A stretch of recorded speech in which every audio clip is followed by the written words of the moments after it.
세례자 요한을 가지고 거짓말을 하거나 장난을 칠 때 굉장히 많이 언급되는 사람이 있습니다. 누구냐? 바로 엘리야입니다. 구약시대 선지자예요.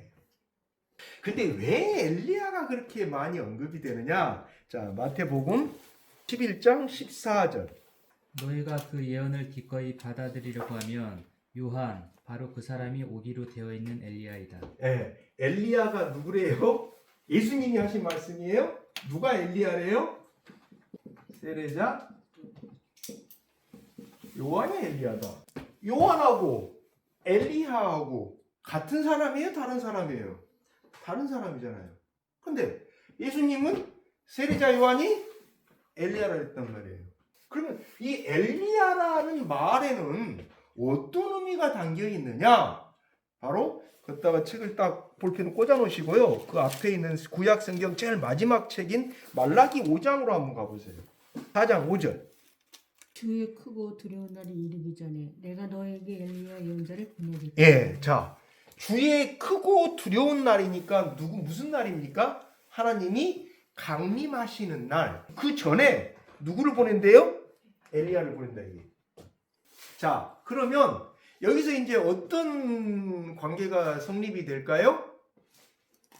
예수님이 오신 건 하나님의 날, 다른 말로 하면 구약 성경의 표현에 의하면 야훼의 날이라고 이야기하는데요. 하나님의 날이 실현된 거예요? 실현 안 된 거예요? 실현된 거죠. 예수님이 오신 건 하나님의 날이 실현된 거잖아요. 그런데 지금 말라기를 보면은 하나님의 날이 실현되기 전에 누구를 보내준다 그랬어요? 엘리야를 보내준다 그랬다 이거예요. 그러니까 사람들이 물어보는 거예요. 마태복음 11장 그 장면이 뭐냐면 예수님 제자들한테 너희 선생이 메시아라고 한다면 메시아 전에 구약 성경을 보면은 엘리야를 보낸다라고 했는데 엘리야 어디 왔냐? 라고 물어보는 거예요. 구약 성경에 이렇게 나와 있으니까. 그러니까 네 선생이 메시아가 되려면 구약 성경에서 나와 있는 것처럼 메시아를 보내기 전에 엘리야가 온다 그랬지 않냐? 보내준다고 했지 않냐? 그러면 이제 당연히 질문이 나오잖아요. 야, 엘리야 어디 있어? 라고 이제 물어봐야 될 거 아니에요. 네 선생이 메시아인데 엘리야 어디 있어? 라고 물어봐야 된단 말이에요. 근데 예수님이 뭐라고 이야기했어요? 마태복음 11장으로 다시 가볼게요. 14절에 너희가 그 예언을 기꺼이 받아들이려면, 그 예언이라는 건 성경에 나온 예언, 그걸 받아들인다면은 뭐라고 되어 있어요? 요한 바로 그 사람이 오기로 되어 있는 엘리야다. 이렇게 이야기를 하셨다 이게요. 그럼 이게 뭐냐 지금? 엘리야를 보내준다 했는데 엘리야가 왔더라. 예수님 말씀에 의하면 엘리야가 왔더라. 왔는데 엘리야라고 안 하고 나타난 사람을 보니까 누구더라? 세례자 요한이더라. 그러면 엘리야를 보내준다고 해서 예수님은 엘리야가 왔다라고 했는데 그 온 엘리야가 누군가 봤더니만 세례자 요한이더라. 그럼 다른 사람 아니냐? 다른 사람 아니냐? 그러면 도대체 이게 어떻게 된 거냐? 엘리야가 영으로 세례자 요한한테 나타난 거다. 이렇게 해석을 해요. 영으로. 보내준다고 했는데 엘리야가 온다고 했는데 어떻게 났느냐? 영으로 나타났다. 누구한테? 세례자 요한한테 강림해서 영이. 보내준다 했는데 예수님이 세례자 뭐 엘리야라고 했으니까 영으로 나타난 거 아니냐? 이렇게 이야기한단 말이에요. 자, 그러면서 어디로 갑니까? 누가복음으로 갑니다. 누가복음에 뭐라고 나와 있어요? 누가복음 1장 17절.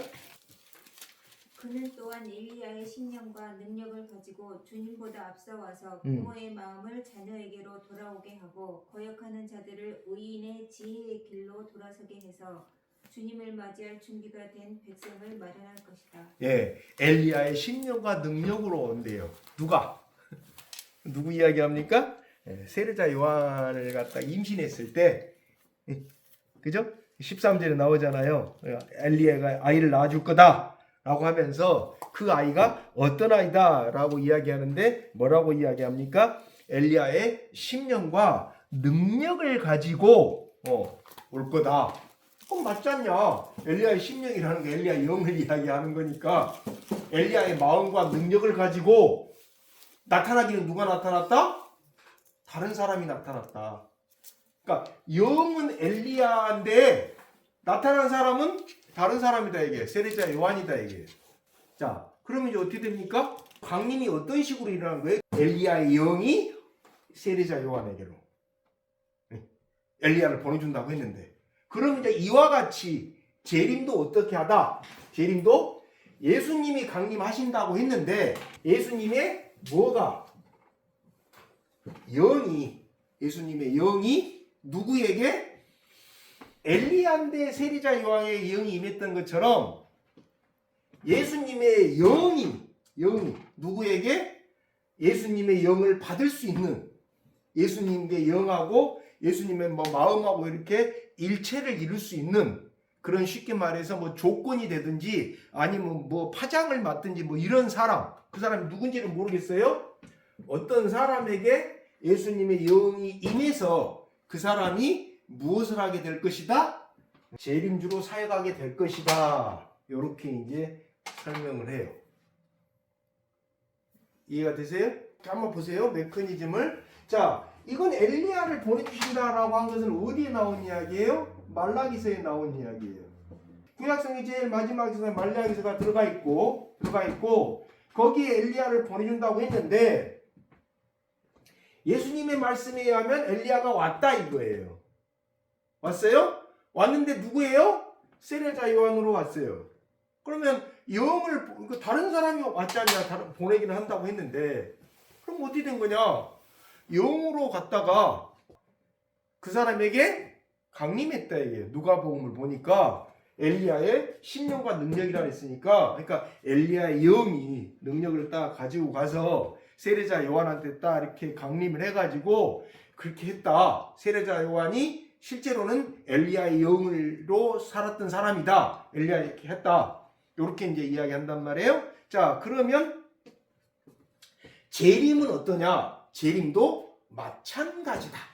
어떻게? 예수님이 직접 오시는 게 아니라 예수님의 영이 어떤 사람에게 강림해서, 그럼 그 어떤 사람은 누구냐? 예수님이 선택한 사람이겠죠. 야, 너 내 대신 내 이름으로 가서 사역해 라고 어떤 사람을 예수님이 뽑으셨어요. 그 사람을 왜 뽑았느냐?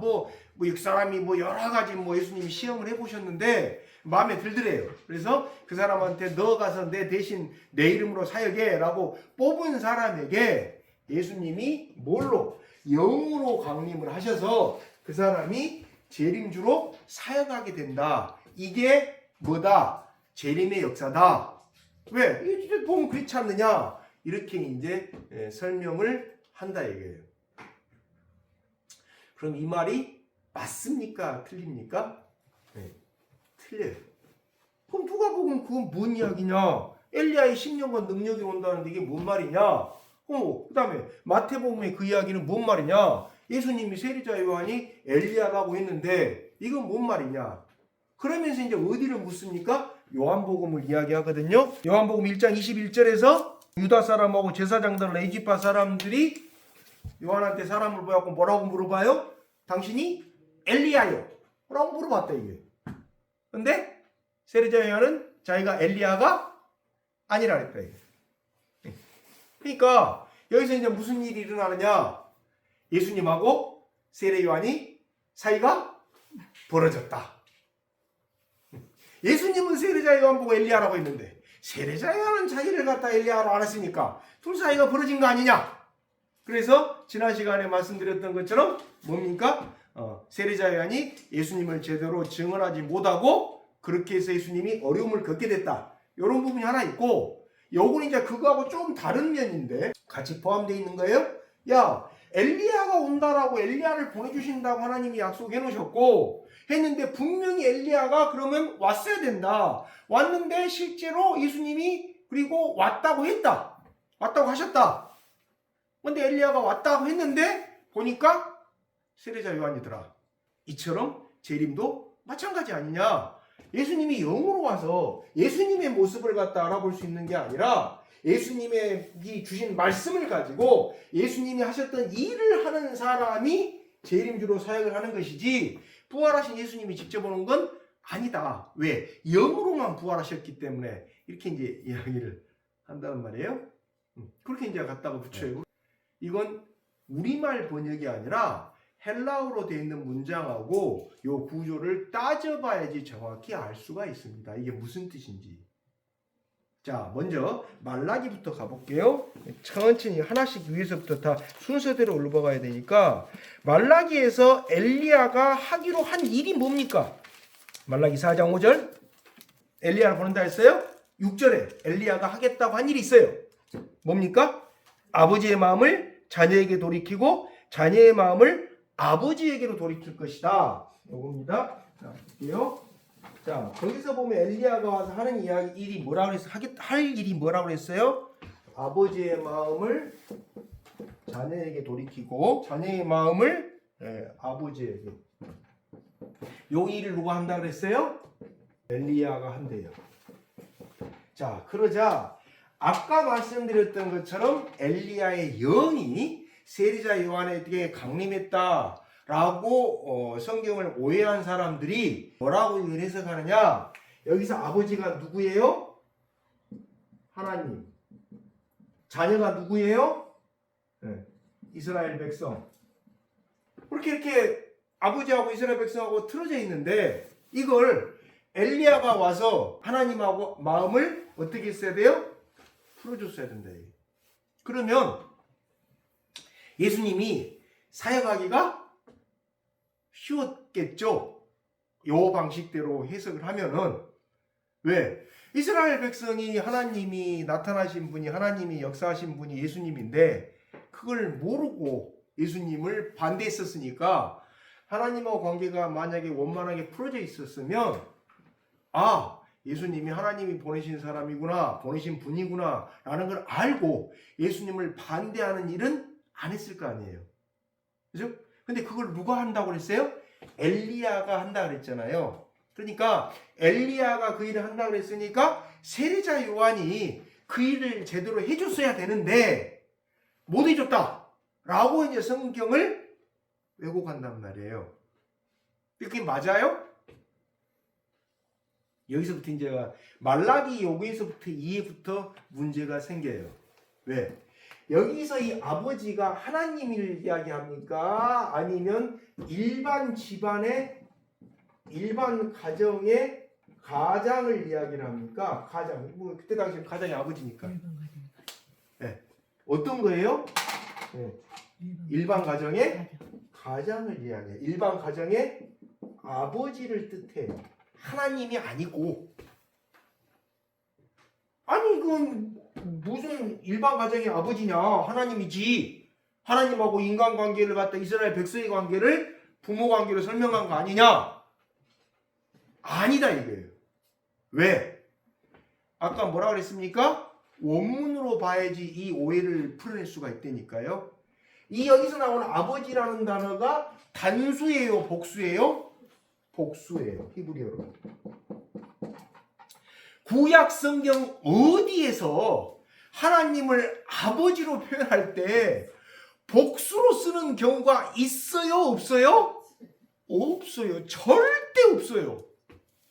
하나님을 엘로힘이라고 아예 복수로 지칭하는 그런 표현은 있어요. 그럼 뭐 그건 그냥 복수가 야훼는 단수고 하나님이라는 호칭이 구약 성경에 몇 개 나오는데 야훼는 단수인데 엘로힘은 복수예요. 그 뭐 장음의 복수인지 뭔지 아무튼 그 표현법이에요, 이스라엘에. 그런데 아버지라고 표현했을 때 복수로 표현하는 사례가 한 번도 없어요.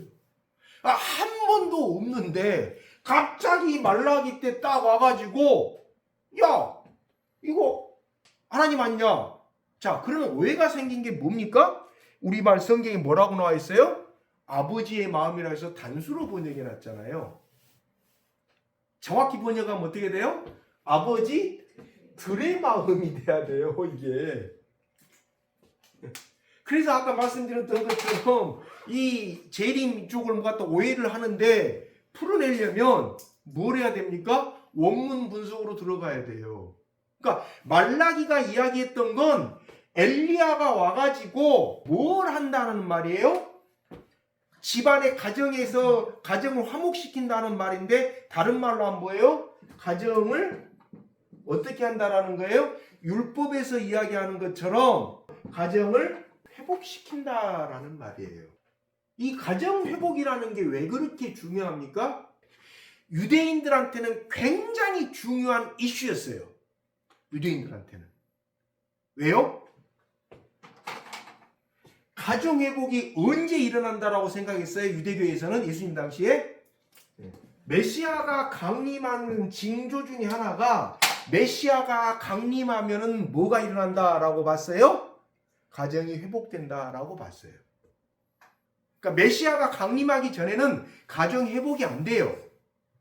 어디에 그런 장면이 나와요? 미가서를 한번 보실래요? 미가서 7장인데요.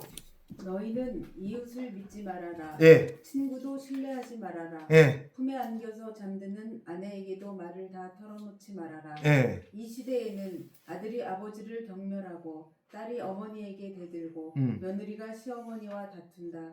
사람의 원수가 곧 자기 집안 사람일 것이다. 예. 어떤 상황이에요? 지금 하나님의 말씀이 제대로 펼쳐지지 않은 상황. 다시 한번 볼게요. 5절부터 뭐라 그래요? 배우자도 믿지 말아요. 이게 말이 돼요? 그러니까 왜 가정 회복을 왜 메시아 강림으로 생각했는지를 요 문장을 봐야지 이해가 돼요. 남편이 아내를 안 믿고 아내가 남편을 안 믿는다. 그럼 이건 완전히 그런 가지고 왜 필요해요? 그잖아요. 근데 그 다음에 뭐라고 합니까? 6절에 아들이 아버지를 경멸하고 아들이 아버지를 십계명에 보면 뭐라고 했어요? 부모를 갖다 어떻게 했어요? 부모한테 순종하고 존경이라 했잖아요. 십계명 5항인가 나오잖아요. 제5 내 부모를 공경하라 이렇게 나와 있잖아요. 부모가 하나님의 말씀이 전달되는 통로란 말이에요. 그때 당시에는 학교를 따로 다니는 게 아니에요. 그러니까 십계명에서 부모를 공경하라는 것은 하나님의 말씀이 전달되는 통로가 부모였기 때문에 부모를 존경하라는 말이었거든요. 그거 아니면 하나님 말씀을 들을 수가 없어요. 어디서 들어요? 2000년 전에 3000년 전에 학교가 있어요? 글자를 누가 알아요? 글자 5% 3%밖에 몰라요. 그냥 부모한테 전해 듣는 거예요. 계속 귀를 통해서 아 이렇게 되는구나 말씀을. 히브리어를 알아요?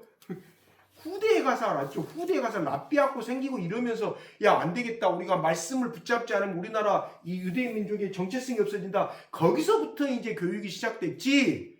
솔로몬 때, 다윗 때 일반 백성이 글자 알아요? 말이 돼요? 조선시대에 알았어요? 말이 안 되잖아요. 그래서 지금 이 장면을 딱 보면은 말라기하고 딱 대비해 보니까 어떻게 돼요? 요 이야기라는 말이에요. 메시아가 오면은 뭐 한다? 가정을 회복시킬 거다 이거예요. 그러니까 엘리야에 대한 이해부터 먼저 잘못됐어요. 왜곡이 된 걸 바로 잡아야 돼요. 엘리야가 와서 하는 일은 하나님하고 인간이 틀어진 마음을 갖다 바로 잡아주는 게 아니고 뭐 한다? 가정을 회복시키는 어떻게 하면 가정이 회복시킬 수 있다라는 메시지를 전달해 주는 거다 이거예요. 여기 비교해 보면 그렇게 되죠? 자, 그럼 이걸 놓고서 어디로 갑니까? 누가복음 1장으로 가볼게요. 똑같은 내용이 나와요. 누가복음 1장에서 이 이야기가 그대로 나와요. 1장 어떻게 됩니까? 아까 누가복음 1장 17절. 그는 또한 엘리야의 신령과 능력을 가지고 주님보다 앞서와서 부모의 마음을 자녀에게로 돌아오게 하고 거역하는 자들을 의인의 이 길로 돌아서게 해서 주님을 맞이할 준비가 된 직석을 마련할 것이다. 예, 거기 보면은 구분이 돼 있잖아요. 부모의 마음을 자녀에게 돌아오는 문제하고 거역하는 자들을 의인의 지혜로 길로 돌아서게 하는 문제하고 구분이 돼 있잖아요. 거역하는 자들을 의인 또는 지혜의 길로 돌아서게 하는 문제는 뭡니까? 예수님을 그리스도로 안 받아들이는 사람들이 예수님을 그리스도로 받아들일 수 있도록 하는 일이지만 그 앞부분은 아까 조금 전에 미가서하고 그 다음에 어디입니까? 말라기서에 나온 것처럼 가정 회복에 대한 메시지를 전달하고 이렇게 할 것이라는 것이지 엘리야가 와가지고 하나님하고 인간 사이에 틀어진 문제를 갖다 뭐 해준다 이런 이야기는 아니단 말이에요. 그 자체가 먼저 이제 잘못 오해를 하는 거고요. 그 다음에 17절에서 그러면 엘리야의 심령과 능력으로 왔다라는 이 말이 뭐냐? 자, 이걸 여러분들이 좀 이해를 쉽게 하기 위해서 제가 이걸 다른 번역으로 한번 읽어드려 볼게요. 자, 개역 개정으로 한번 읽어볼게요. 그가 또 엘리야의 심령과 능력으로 주 앞에 먼저 와서 심령이라고 돼 있단 말이에요. 마음의 능력 아니냐? 심령과 능력이라고 했으니까 그 심령이라는 단어가 영이라는 단어니까 엘리야의 영으로 온다는 말 아니냐? 이렇게 이제 많이 오해를 해요. 왜 오해냐? 아까 제가 말씀드렸던 것처럼 이 문장은 뭘로 봐야 됩니까? 헬라어하고 이 말라기서 같은 경우 히브리어, 헬라어로 분해를 해볼 수밖에 없습니다. 헬라어로 분해를 했을 때 이게 무슨 뜻인지를 알 수가 있어요. 그러면 이게 어떤 의미입니까? 헬라어로 문장을 갖다 그대로 직역을 하면 이런 뜻이에요. 엘리야에게 강림했던 성령님이 세례자 요한에게 강림할 것이다. 이게 누가복음 1장 17절을 직역했을 때 나오는 문장입니다. 그러니까 엘리야의 심령과 능력으로 세례자 요한이 왔다라고 했을 때 그 뜻이 무슨 뜻이라고요? 엘리야에게, 구약시대 엘리야에게 누가 강림했었어요? 성령님이 강림했었는데 그때 나타났던 그 성령님이 누구에게 강림한다라는 거예요? 세례자 요한한테. 그러면 영으로 온다는 이야기예요? 전혀 다른 이야기예요? 전혀 다른 이야기죠. 전혀 다른 이야기예요. 그러니까 세례자 요한에게 영으로 강림하는 게 아니고 엘리야에게 강림했던 성령님이 세례자 요한에게 강림해서 세례자 요한이 무슨 일을 한다라는 거예요? 엘리야가 했던 일과 같은 일을 한다라는 거예요. 근데 아까 엘리야가 했던 일이 뭐라 그랬어요? 가정 회복에 관한 메시지를 선포하는 거라 그랬잖아요. 그게 유대교에서는 굉장히 중요했어요. 2000년 전에 메시아가 나타나면 뭘 할 것이다? 가정을 회복시킬 것이다 라고 생각했어요. 유대인들은. 기독교인들은 무슨 가정 회복도 있지만 그냥 하나님 나라 가는 걸 이야기합니다만 유대교에서는 야훼의 날, 하나님의 날이 나타나면은 뭐가 나타날 거다 했어요? 미가서에 나온 것처럼 그렇게 시어머니하고 며느리가 싸운 이런 일이 없어지고 가정이 회복될 거라고 봤단 말이에요. 그게 유대인들이 생각했던 야훼의 날에 나타나는 여러 가지 상황 중에 하나예요. 하나님을 반대하던 사람들이 심판받는 것도 있고 그건 이제 안 믿는 사람들에게 나타나는 거고 하나님을 믿는 사람들에게는 뭐가 나타난다? 미가서 7장 5절 6절에 나왔던 그 상황이 이 사람들을 하나님이 회복시켜주는 근거가 뭐예요? 가정이 회복돼가지고 거기 나오는 것처럼 십계명에 나와 있잖아요. 부모를 공경해라고. 그러니까 시어머니하고 며느리가 안 다투고 자녀들이 부모를 경멸하지 않고 부부관계가 원만해져가지고 뭐 품 안에 있는 안사람까지 믿지 마라. 이게 말이 되는 이야기냐고 안 맞잖아요. 이런 게 없어지는 걸 바랬단 말이에요. 자, 그럼 우리가 볼게요. 예수님이 메시아라면 이건 뭐 가정법이 아니라 메시아라면 그러면 예수님은 가정회복에 대한 방법을 가정회복에 관한 말씀을 하셔야 되잖아요. 어디에 나와요? 에베소서 6장. 에베소 6장으로 가보실래요? 에베소서 6장 1절에서부터 4절에 자녀된 이 여러분 주 안에서 여러분의 부모에게 어떻게 순종하십시오. 라는 이야기가 이것이 나오고요. 옳은 일입니다. 내 부모를 공경하라고 하신 계명은 약속이 딸려 있는 첫째 에베소서 계명입니다. 5장 21절에서부터 33절까지를 보면 어떻게 됩니까? 네. 그러므로 여러분도 각각 자기 아내를 자기 몸같이 사랑하고 회복에 대한 지침이 아내도 나와 있어요? 안 자기 나와 있어요? 남편을 존중하십시오. 나와 있어요. 더 하나 또 신선한 건 뭐냐면 고린도전서 7장이에요. 4절. 아내가 자기 몸을 마음대로 주장하지 못하고 남편이 주장합니다. 마찬가지로 남편도 자기 몸을 마음대로 주장하지 못하고 아내가 주장합니다. 이게 무슨 뜻이에요? 쉽게 이야기 드릴게요. 아내의 몸은 남편이 주인이에요. 그러니까 남편 몰래 다른 남자하고 관계 맺으면 돼요? 안 돼요? 안 돼요. 그 다음에 그건 이제 그때 당시에 근데 반대로 반대급부가 뭐예요? 남편의 몸은 누구 거예요? 주인이? 아내예요. 그러니까 아내 놔두고 다른 여자들 만나러 다니면서 성관계 맺으면 돼요? 안 돼요? 안 돼요. 조선시대에 이랬으면 쫓겨나요. 지금 조선시대보다 몇 년 앞선 거예요? 1500년. 조선시대 500년 전이잖아요. 2000년 전에 이야기를 했어요. 그런 말에 주장하지 못한다라는 말이 헬라어로 보면은 성적인 권리를 행사하지 못한다 이런 뜻이에요. 자, 그러면 고린도전서 7장하고 조금 전에 에베소서 5장, 6장 보면은 가정회복에 대한 지침이 나왔어요? 안 나왔어요? 나왔죠. 아까 미가서에서 봤던 그런 걸 갖다 극복할 수 있는 방법이 나왔어요? 안 나왔어요? 나와 있어요. 그러면 예수님이 가정회복을 시킨 거예요? 안 시킨 거예요? 시킨 거잖아요. 지침 알려줬잖아요. 어떻게 하라고. 그 이야기가 그러면 여기 나온 것처럼 말라기서에 나온 이야기, 그 다음에 누가복음 1장에 나와서 엘리야가 와서 하겠다고 했던 이야기, 했던 거, 그거 다 이루어진 거예요? 안 이루어진 거예요? 이루어진 거죠. 그렇기 때문에 엘리야의 영이 세리자한테 영으로 강림해가지고 뭐 했다? 이 이야기가 안 맞는다. 이게 영이 강림한 게 아니다. 이거예요. 성령이 강림한 거고, 그 성령이 강림해서 뭐가? 엘리야가 했던 일을 세례자 요한이 한다라는 말이지 세례자 요한이 엘리야라는 말이 아니라니까요. 왜 그러냐? 데살로니가 후서 2장 2절로 한번 가보세요. 데살로니가 후서 2장 2절에 보면은 바울이 무슨 이야기를 했냐? 제가 읽어볼게요. 여러분은 영이나 말이나 우리에게서 받았다고 하는 편지에 속아서 주님의 날이 벌써 왔다고 생각하게 되어 마음이 쉽게 흔들리거나 당황하는 일이 없도록 하십시오 라고 돼 있어요. 여기서 뭐라고 돼 있어요? 영이나 말이나 우리에게 받았다고 하는 편지에 속지 말래요. 뭐에 속지 말라고요? 영에 속지 말래요. 자, 그러면 아까 말한 것처럼 엘리야가 세례자 요한에게 영으로 왔다고 한다면 바울이 한 데살로니가 교회에 보낸 이 말씀하고 충돌을 빚어요? 안 빚어요? 빚죠. 빚죠. 영이 했다라는 말을 믿지 말라며 여기는 지금. 영이 뭐라고 했다라는 말을 믿지 말라고 했단 말이에요, 바울이. 근데 거기는 어떻게 영이 와서 이야기하냐 이거예요. 그래 결국 그러면 마태복음 11장 13절이 무슨 이야기입니까? 14절.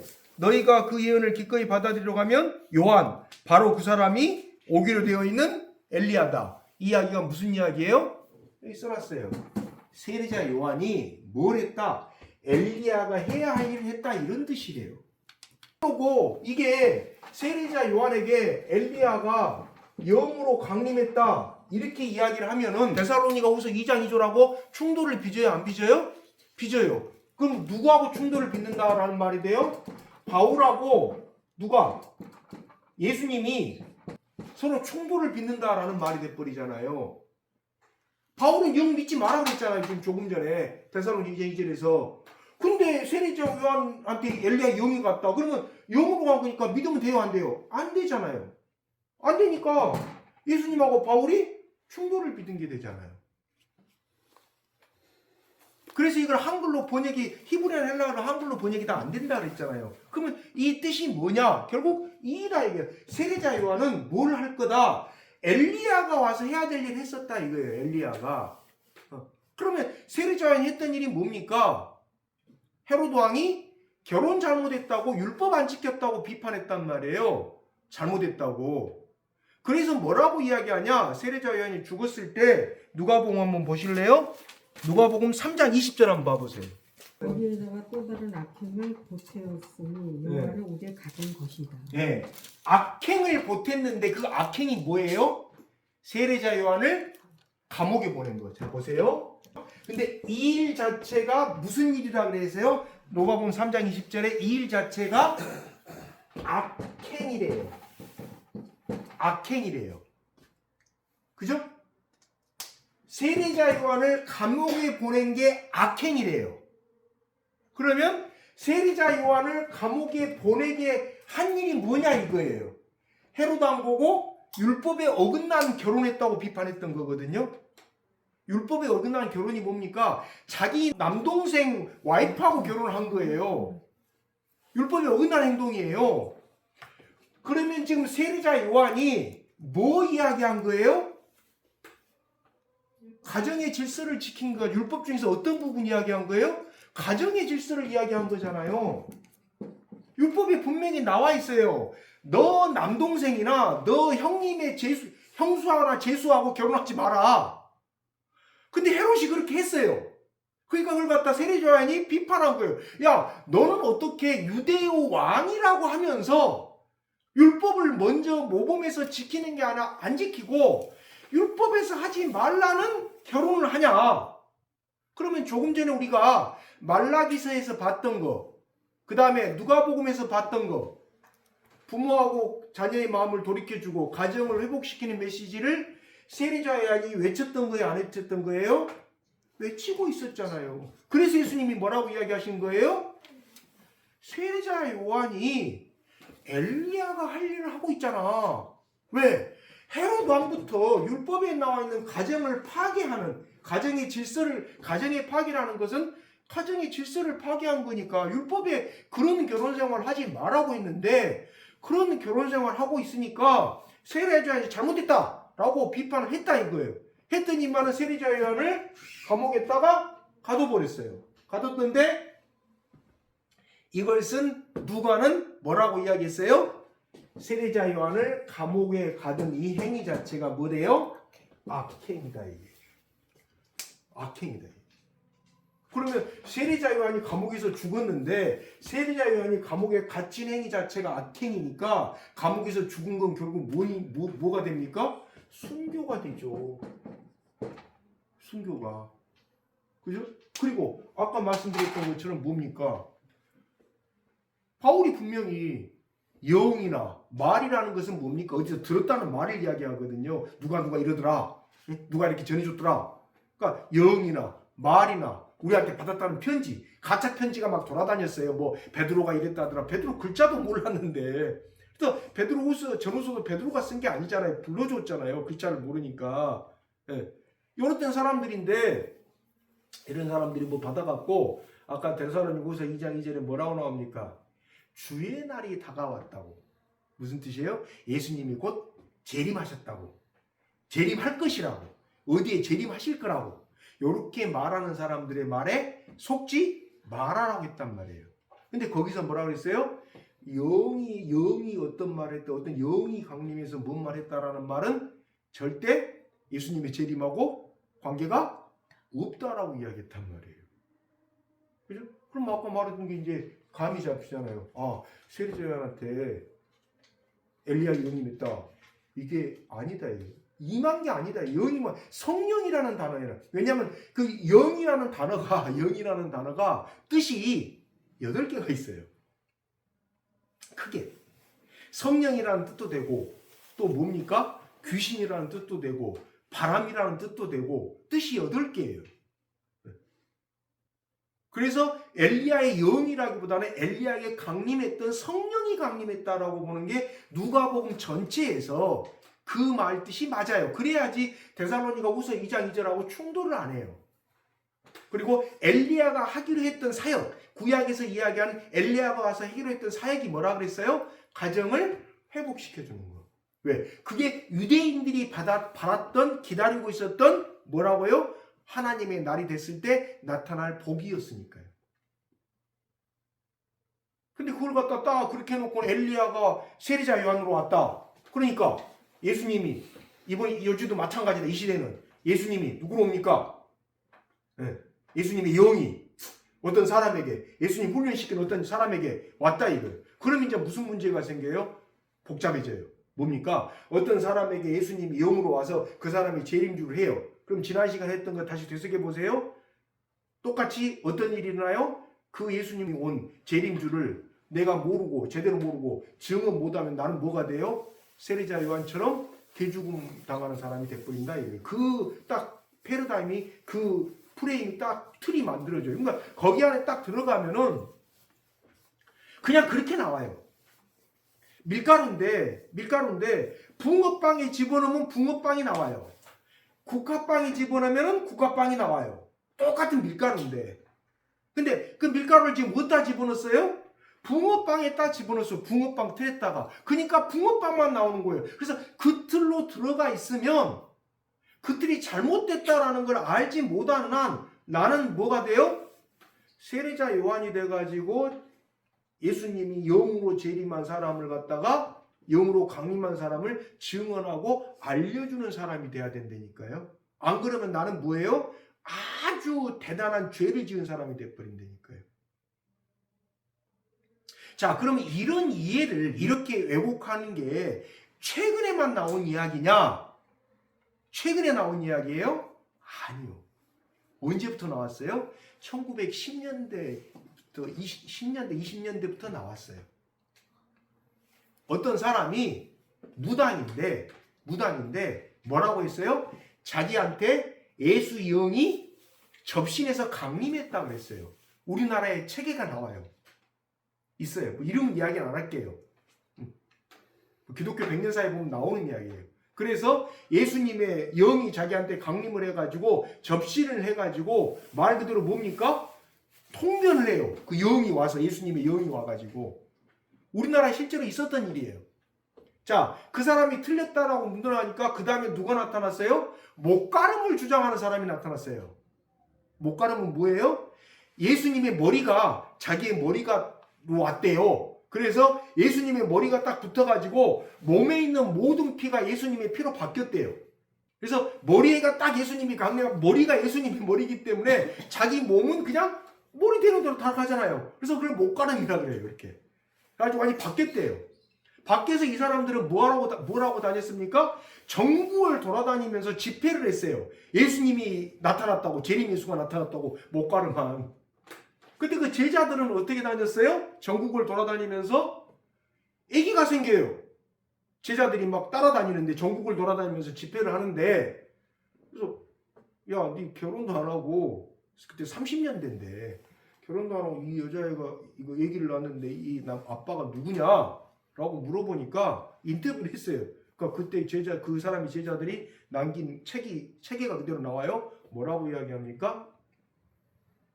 우리는 이미 목가름한 선생에 의해서 영적인 요단강을 건넜기 때문에 요단강을 건넜대요. 요단강을 건넜기 때문에 세상에서 말하는 윤리가 우리를 감히 정죄할 수 없습니다. 이렇게 이야기를 했어요.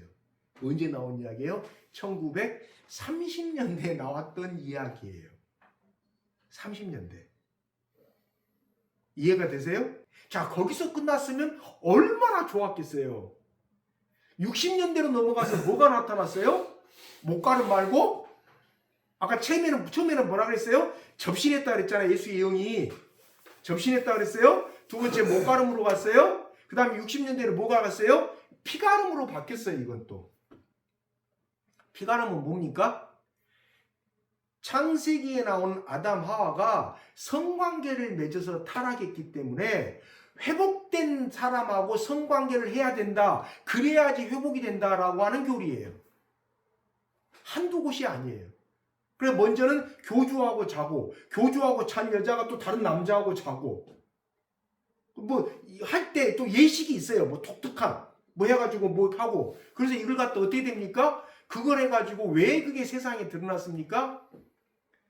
그걸 주장한 사람이 있는데 이 여자의 딸이 신문에다가 제보를 했어요. 우리 엄마 좀 잡아달라고, 정신 좀 차리게 해달라고. 60년대인데 자기 엄마가 60이 넘었는데 하도 많이 성관계를 해가지고 뭐가 걸렸어요? 성병이 걸려가지고 있는데 여전히 그걸로 구원한다라고 하면서 남자들하고 성관계를 하고 이게 도대체 부끄러워서 못 살겠다고 딸이 제보를 했어요. 그래서 갔어요. 그게 국회 도서관 가면 다 나와요. 인터뷰를 했어요. 그 여자가 뭐라고 이야기를 해요? 세상 사람들이 들으면 음란하다고 하겠지만 할 수도 있지만 이게 구원의 방법이 맞대요. 자기가 이렇게 계시를 받은. 그러니까 하나의 모습이 아니라 세 개의 모습으로 변이가 됐는데 처음에는 접신했다 그랬다가 목가름으로 갔다가 피가름으로 갔다가 공통적인 코드는 뭐예요? 음란이에요. 어떤 음란이에요? 나에게 뭐가 강림했기 때문에? 예수의 영이 강림했기 때문에 나하고 성관계를 하는 게 뭐가 돼요? 아니면 뭐 나를 따라오는 게 뭐가 돼요? 바로 하나님의 백성이 되고 하나님의 신부가 되는 지름길이 된다. 이렇게 변형이 돼요. 그리고 그게 이제 없어졌는 줄 알았는데 그 발단이 뭡니까? 아까 이렇게 된다는 거예요. 세례자 요한한테 누가? 엘리야가 영으로 강림했다. 그럼 오늘날도 재림 예수도 예수님의 영이 강림한 거다.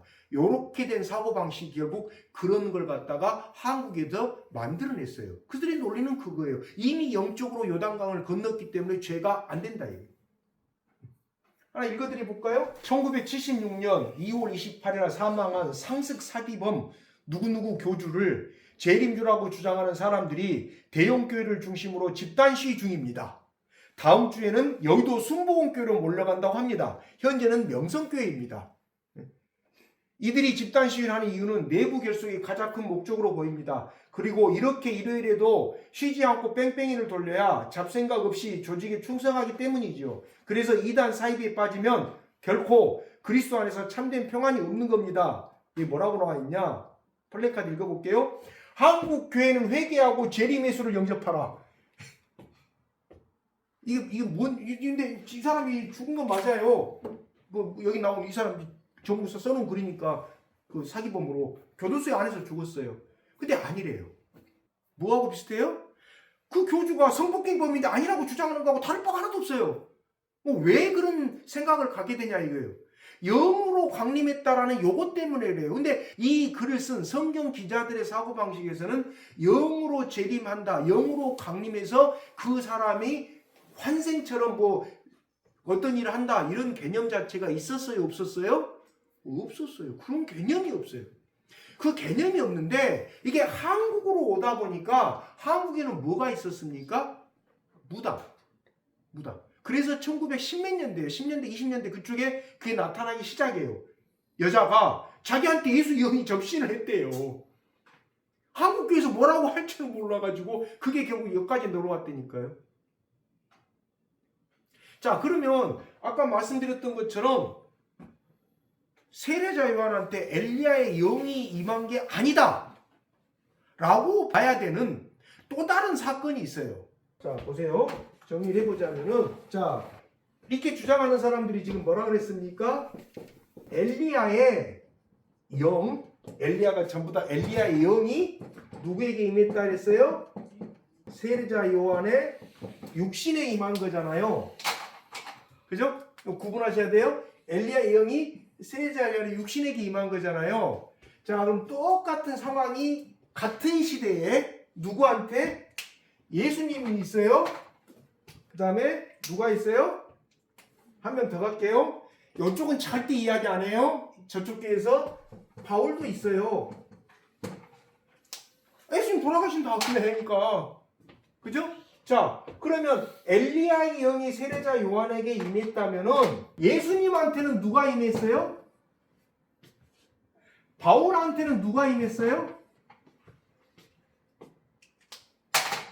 이 문제까지 같이 풀어야 돼요. 근데 여기까지 이야기 안 해요. 바울에게 누가 강림했어요? 성령이 강림했잖아요. 그건 나와 있잖아요.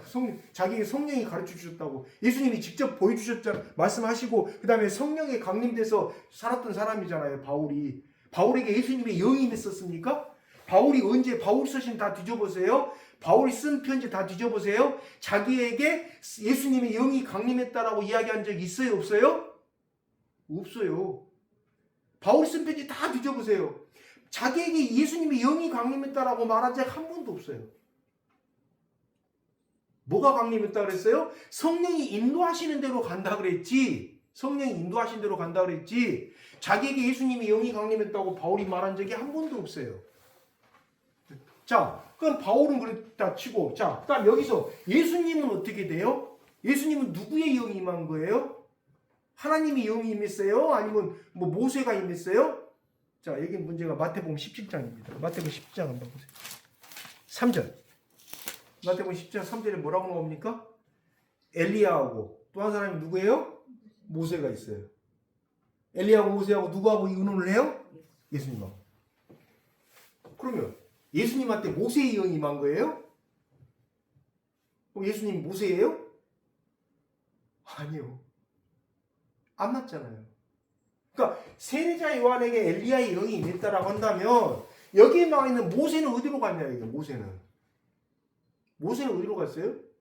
그럼 만약에 예를 들어서 그럼 이제 그걸 가지고 이렇게 뭐 그렇게 말 안 하니까 이렇게 이야기하면 이제 말 안 하고 뭐 하나님의 영이 임했다고 이렇게 말을 드리는데 자 여기에 그러면 모세가 임했든지 아니면 하나님의 영 뭐 하나님의 영이 성령을 이야기하는 거니까 예. 여기 이제 영으로 이제 강림했다고 칩시다. 기독교에서 그렇게 이야기하는 게 아니에요. 이렇게 이해를 해요. 그러면 바울한테는 누가 강림한 거예요? 바울한테는? 강림한 거 없어요? 바울한테는 아무도 강림 안 했어요? 말이 돼요? 말이 안 되잖아요. 바울한테 강림한 건 누구냐 이거예요. 바울은 아무도 강림하고 혼자서 그건 말이 안 되는 이야기잖아요. 나오잖아요. 바울이 쓴 13권의 편지 쭉 보면 나오잖아요. 그래서 결론이 뭐냐? 아까 말씀드린 그대로예요. 뭡니까?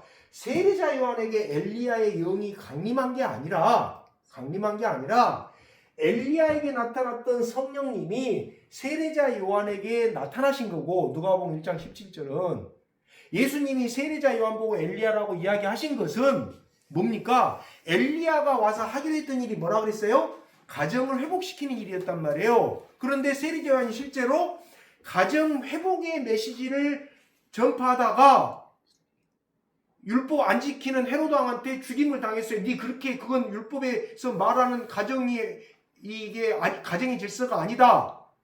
그래서 예수님은 뭐라고 이야기한 거예요? 맞지 않냐? 엘리야가 와서 가정 회복시키는 메시지 전파하고 가정을 회복시키겠다고 했는데 누가 그 일을 했다? 세례자 요한이 했지 않냐?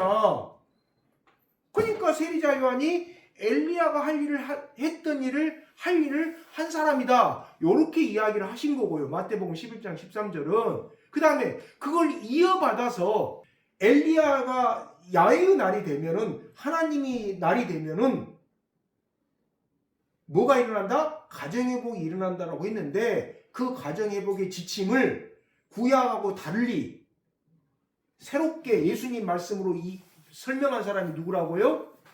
바울이잖아요. 어디? 고린도전서 7장, 에베소서 5장, 6장 이렇게 나오잖아요. 그래야지 이게 구약에서 이야기하는 야훼의 날에 대한 이야기 설명하고 이게 맞대니까요. 앞뒤가 맞대니까요. 우리가 생각하는 야훼의 날이 뭐가 이루어질 거다라는 생각하고 유대인들이 기다렸던 예수 하나님이 강림하실 때 일어나는 요 현상하고 우리 기독교인하고 다르다니까요. 달라요. 그냥 뭐 우리는 그냥 공중으로 올라가고 이것만 원하지만 그때 당시에는 그렇게 생각을 안 하고 가정이 회복되고 집안이 화목이 되고 오죽했으면 미가가 그렇게 이야기했겠냐 이거예요. 말씀 안 지키니까 그게 이해가 되세요. 자기 품 안에 있는 여자도 믿지 마라. 그 다음에 아들이 아버지를 경멸하고 시어머니하고 며느리가 싸우고 거기서 미가가 마지막에 그 다음에 뭐라고 합니까? 그럼에도 불구하고 자기는 하나님의 말씀을 따르겠다 이렇게 이야기하니까 미가가 생각했던 가장 어떤 상태예요? 가장 혼란스러운 세상의 모습 중에 하나예요.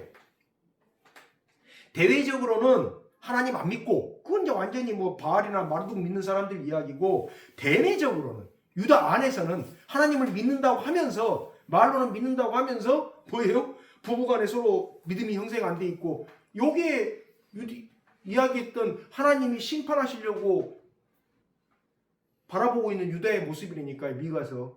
그래서 이 전체적인 성경 전체적인 흐름에서 예수님이 세례자 요한이 엘리야다라고 하신 말씀이 어떤 뜻인지를 갖다가 엘리야가 와서 뭔 일을 하기로 했었는지 말라기서에 나오는 것처럼 뭐처럼 엘리야가 뭔 일을 하기로 했었는지 요거 한 문맥하고 그 다음에 예수님이 돌아가신 다음에 바울이 뭔 일을 했었는지 그죠? 그 다음에 예수님 때 나타난 모세는 어디로 갔었는지 요걸 종합해서 이걸 이야기를 해야지 갑자기 뭐 1910년대 20년대부터 한국에서 나온 뭐 예수님의 영이 자기한테 강림해가지고 뭐 떠들고 다닌다고 하니까 좀 있으니까 이제 또 뭐 목가름이 나왔다가 좀 있으니까 무슨 피가름이 나왔다가 그 난리예요.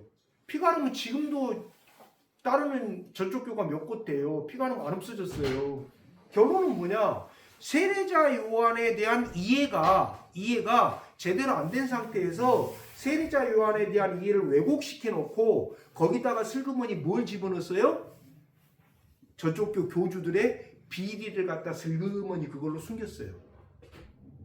우리 선생은, 우리 총재는, 또 우리 목자는 뭐가 임한 사람입니까? 예수님이 영이 임한 사람이니까. 세례자 요한한테도 엘리야 영이 임했듯이, 앞뒤가 틀린 말인데, 세례자 요한에게 엘리야 영이 임했듯이 우리 선생에게는, 우리 총재에게는, 우리 목자에게는 뭐가 임했다? 예수님의 영이 임했다. 그런데 예수님의 영이 육신이 없으니까 예수님의 영이 임한 그 존재하고 그냥 뭐 어떻게 하는 거, 무슨 일을 하는 거, 그게 뭔 죄냐, 이렇게 이야기를 한다니까요. 60년대 끝난 이야기예요? 아니요. 2026년에도 지금 그렇게 믿고 따르는 사람들이 한두 명이 아니에요. 있어요. 그래서 뭡니까? 정확히 알아야 돼요. 세례자 요한이 엘리야다. 아니요. 엘리야 했던 일을 한 사람이 세례자 요한이래요. 그리고 제가 그때도 말씀드렸잖아요. 초림하고 재림은 분명히 다르다고 그랬잖아요. 같지 않아요. 아, 초림 때 그랬으니까 재림도 그런다. 성경에 그런 말 없어요. 분명히 초림하고 재림은 달라요. 히브리서 9장 28절에 말씀드렸잖아요. 재림지는 죄 용서해주는 존재가 아니라니까요. 근데 초림 때 그랬던 것처럼 재림 때 그런다. 이런 이야기는 성경을 완전히 오해하는 이야기예요. 그래서 세례자 요한 정확히 아셨으면 좋겠습니다. 기도하고 찍겠습니다.